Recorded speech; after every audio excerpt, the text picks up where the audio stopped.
Imagine this. In the heart of the night, the ocean is silent, black like a mirror.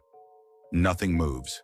Then, far away, a shadow rises from the water, as if the sea itself is giving birth to a monster. And as that shadow draws closer, something becomes clear, a long, dark wooden ship, and at its front, a terrifying figure carved like a dragon's head. This is a Viking longship, and the men inside, they don't look like humans. They look like creatures built for war. Thick beards, icy stares, bodies covered in scars. And the scariest part, they are not silent. They are laughing because they know tonight someone will bleed. These men do not fear death because they believe in one thing. If I die in battle, Valhalla is waiting for me. But now, the strangest question begins. What if this Viking ship's path accidentally led into another world? What if this ship silently approached the shores of Japan, and on that shore, another warrior was waiting for them? Now imagine this. Morning breaks. The sky is red, as if the sun isn't rising, as if blood itself is spreading across the horizon. On the shores of Japan, there is a quiet village. Then suddenly, the birds fall silent, the wind stops, and at the edge of the village, you hear it, the sound of hooves. From that sound, dark armored men appear, like shadows breathing inside metal. Iron helmets on their heads, no fear on their faces, only calm control and a heavy silence. These men are samurai. They don't shout, they don't threaten. They simply stand and wait. Because their belief is different. Death has already been accepted. Now only honor remains. And in that moment, the greatest question in history is born. Vikings versus samurai. Who was more terrifying? Who was stronger? Who was smarter? Who was more deadly? Now let me tell you something. Most people see this clash in a simple way. Vikings are big, strong, and they swing axes. Samurai are fast, elegant, and deadly with the katana. But the truth is deeper, because these two warriors are not just two men. They are two different worlds. What were the Vikings? They were a storm made for war. They arrived without warning. They struck. They burned. They took gold and vanished into the sea. And behind them, only ashes remained. And the samurai, they were iron discipline. They were planning, patience, tactics, and most terrifying of all, they were death that knew how to hide its anger. Now let a movie scene come to life in front of you. The shoreline. The Vikings step off their ships, axes in their hands, a hard grin on their lips. They shout, "This land will be ours." But the samurai commander steps forward, and without raising his voice, he speaks only one sentence. "This land will be protected with honor." The Vikings laugh. The samurai stay silent. The Vikings charge. The samurai waits.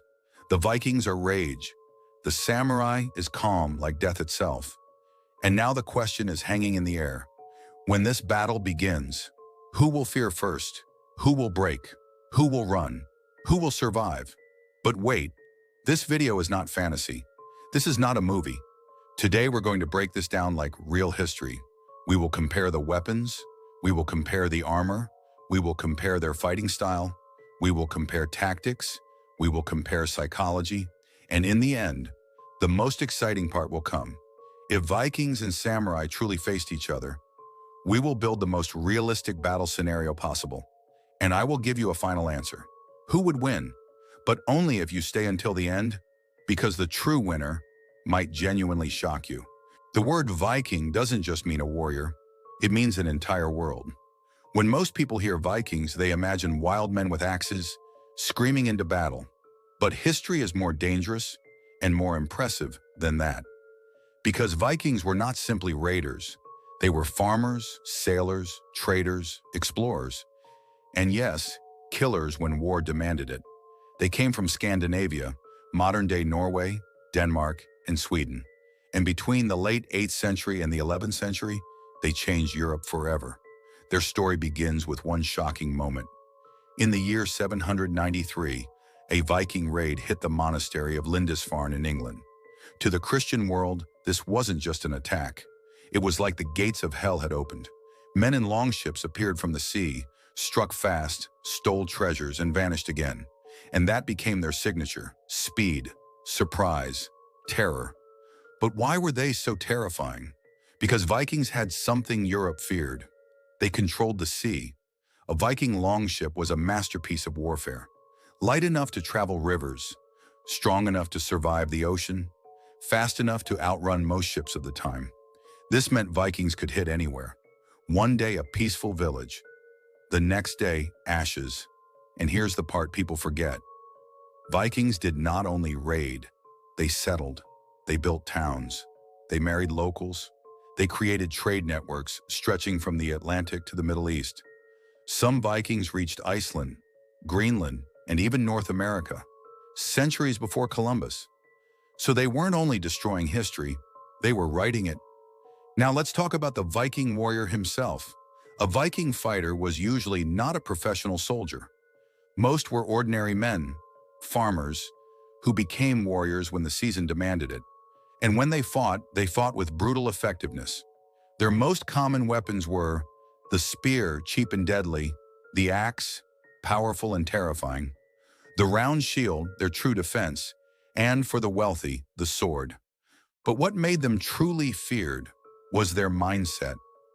Vikings believed the gods were watching. They believed that dying bravely in battle could lead them to Valhalla, a warrior paradise ruled by Odin. So fear didn't control them. Death was not the end. Death was glory. That belief created something rare in history. Warriors who charged forward even when it seemed impossible to survive. But Vikings were not mindless monsters. They had laws. They had honor codes. They punished betrayal, and they respected strength. To them, courage wasn't optional. It was identity. So when Vikings arrived, people didn't just see men. They saw a storm. A moving storm of wood, steel, and fire. And once that storm hit your shore, history would never return to normal. When people hear the word samurai, they imagine one thing: a warrior, a katana, and honor. But the samurai were not just sword fighters. They were a ruling military class, an entire system that shaped Japan for centuries. To understand them, you must forget Hollywood, because the real samurai were not born in epic duels. They were born in political chaos. The world that created them, Japan, around the late 1100s, was a land of fractured power. Emperors existed, but real control belonged to warlords and clans. Rival families fought for land. Castles rose like teeth across the mountains. And in that endless struggle, one group became essential. Men trained to fight, protect, enforce loyalty, and win wars. That is where the samurai came from. At first, samurai were mounted archers, not swordsmen. They were trained to ride, to shoot, and to strike fast. The bow, the yumi, was once their most important weapon. The sword became famous later, and eventually became their identity. More than warriors, a lifestyle, a samurai was not just someone who fought. A samurai was someone who lived inside a code. Because unlike the Vikings, samurai warfare was not about chaos. It was about discipline. A samurai served a lord, a daimyo, and that relationship was built on one principle: absolute loyalty. If your lord demanded your life, you gave it. If your lord demanded silence, you obeyed. For samurai, the greatest shame was not death, it was dishonor. Bushido, in the way of the warrior. Over time, samurai culture formed into a philosophy: Bushido, the way of the warrior. Bushido demanded courage, self-control, patience, respect, loyalty, and honor above all. This made samurai terrifying in a different way. A Viking might charge like a storm, but a samurai moved like a blade, quiet, controlled, inevitable. They trained constantly, not only with weapons, but with the mind. Many samurai studied poetry, calligraphy, strategy. They meditated. They learned how to stay calm while facing death.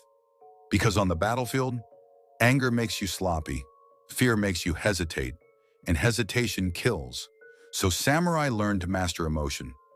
Weapons and armor, engineered death. Samurai weapons were designed for efficiency. Yumi bow, long-range deadly accuracy. Yari spear, battlefield control. Naginata, powerful pole weapon used by warriors and some women. Katana, the symbol, fast, precise cutting. Their armor was also unique. Layered plates tied together with cords, built for protection, but also mobility. Unlike European knights, samurai needed to move fast. Because Japan's wars were often fought in rough terrain, mountains, forests, narrow paths. That meant speed mattered, the darker truth. But here is what makes the samurai story even more complex. They were not always noble heroes. They were part of a brutal feudal system. They enforced law, they crushed rebellions, they fought wars that destroyed villages, and they carried out executions. The samurai were honorable, but they were also dangerous political weapons. Death was already accepted. The deepest secret of samurai power was psychological. They were trained to accept death before the fight, because if a warrior truly accepts death, he becomes almost impossible to intimidate. That's why samurai could stand completely still while enemies screamed and charged. Because inside their mind, the battle was already decided. Either they win or they die with honor. And that brings us to the most chilling reality. A samurai was not just trained to kill, he was trained to die. Quietly, without fear, with dignity. So when you imagine a samurai, do not imagine only a sword. Imagine a warrior class that ruled Japan, built empires of loyalty, and turned discipline into a weapon. Because the samurai were not a storm.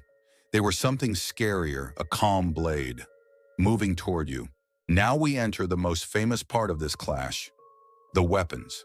Because when people imagine Vikings versus samurai, they picture two icons, the Viking axe versus the samurai katana. But here's the truth. This is not just a fight between two blades. It's a fight between two completely different philosophies of war. The Viking axe, the weapon of shock for the Vikings, war was often sudden. A raid, a fast strike, a moment of terror. And the axe was perfect for that world. Unlike swords, axes were cheap. A farmer could own one. A fisherman could own one. So when Viking men went to war, many of them didn't need a royal armory. They already had their weapon. But the Viking war axe wasn't a simple tool. It was engineered for destruction.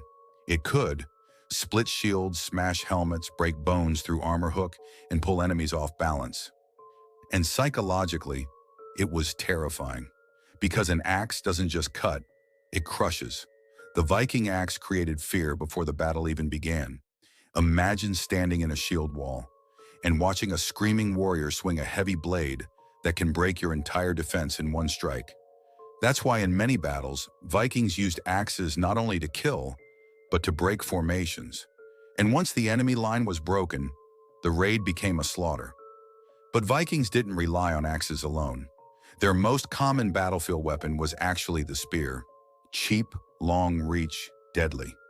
If you were a Viking raider, the spear was your first kill weapon, and the axe was your finishing weapon.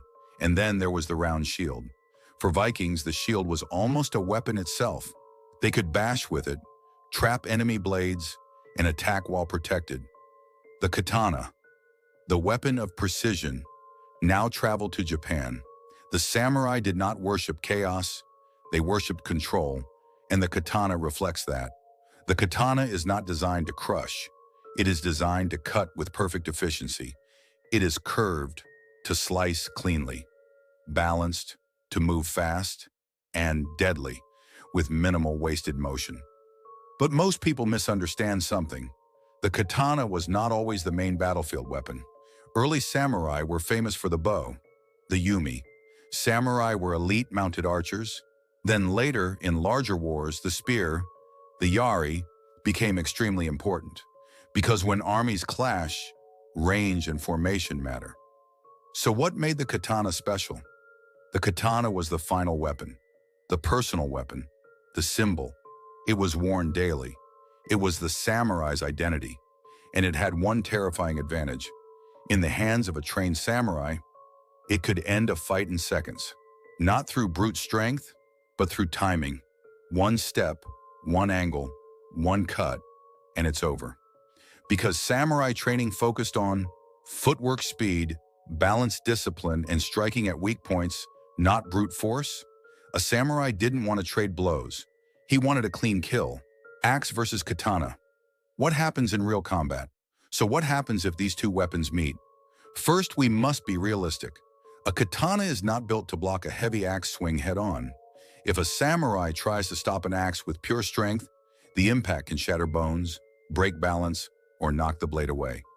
But the samurai has something the Viking fears: precision and timing. The Viking attacks like a storm. Big movements, heavy power. But heavy power has a weakness: it creates openings. If an axe swing misses, even for a moment, the Viking's body is exposed, and a samurai lives for that moment, because the katana is faster to recover, faster to redirect, faster to strike into an opening. So in a one-on-one duel, the axe dominates if it lands cleanly. The katana dominates if it exploits timing and distance. But here comes the biggest twist. This battle isn't only about axes and swords, it's about the whole weapon system. Vikings were masters of aggression, shields, and shock. Samurai were masters of control, range weapons, and formation tactics. So the true question is not which weapon is better, it's which warrior uses his weapon better in his environment. And that's exactly what we will test when we build the realistic battle scenario at the end. So, Vikings or samurai? The truth is, there is no simple winner, because Vikings were built for shock. They were a moving storm, fast raids, brutal force, fearless aggression. In a sudden close-range clash, they could overwhelm almost anyone.